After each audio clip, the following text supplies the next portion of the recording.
High, welcome back to my YouTube channel. ইতিমধ্যে তোমরা সকলেই রিজুর পোস্ট দেখে ফেসবুকের মাধ্যমে জানোই যে ওর ফোনটা চুরি হয়ে গেছে বাসে। তো আমরা একটা নতুন ফোন নিলাম।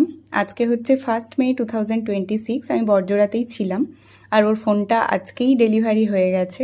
সামনেই ওর জন্মদিন, তাই এটা একটা ওর গিফটও হয়ে গেল জন্মদিনের, মানে প্রি বার্থডে গিফট।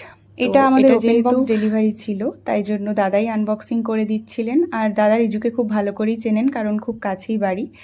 তো যাই হোক, আমরা এই রিয়েলমি নার্জো 80 প্রো এই ফোনটা চুজ করেছি, কারণ রিজুর বন্ধুবান্ধবরা এটা বলেছে, ওরা ভালো বোঝে এই ফোনের সম্বন্ধে। আমি তো কিছুই বুঝি না, মোটামুটি আমার ফটো ভিডিও ভালো হলেই সেই ফোন আমার কাছে ভালো।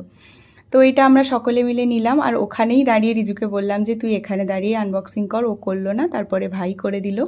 আর দেখো ফোনটা কি দারুণ এসেছে। আমি শুধু কালারটা চুজ করেছিলাম যে ব্ল্যাক অ্যান্ড অরেঞ্জটা নিয়ে, ওটা ভালো লাগছে বেশি। 3টে কালার ছিল, তার মধ্যে এটাকেই আমরা বেছে নিয়েছিলাম। তো কেমন লাগলো আমাদের নতুন ফোন অবশ্যই কমেন্ট করে জানিও। ফোনের ফিচার্স, ক্যামেরা সব কিছুই খুব ভালো। সেট করার পরে বুঝলাম। আর যারা বাসে রোজ যাতায়াত করো, ফোন নিয়ে খুব সাবধানে থেকো। কলকাতার রাস্তায়, যে কোনো রাস্তাতেই এখন প্রচুর ফোন চুরি হচ্ছে, তো সকলে খুব সাবধানে নিজের ফোনটা ইউজ করো। তো এটাই হচ্ছে আমাদের নিউ ফোন। কি সুন্দর দেখতে হয়েছে, আর ক্যামেরাটাও খুব ভালো। তো রিজুও ওগুলো করে নিল, সেটিং টেটিং। তো that's it for today. See you in my next ভিডিওটা।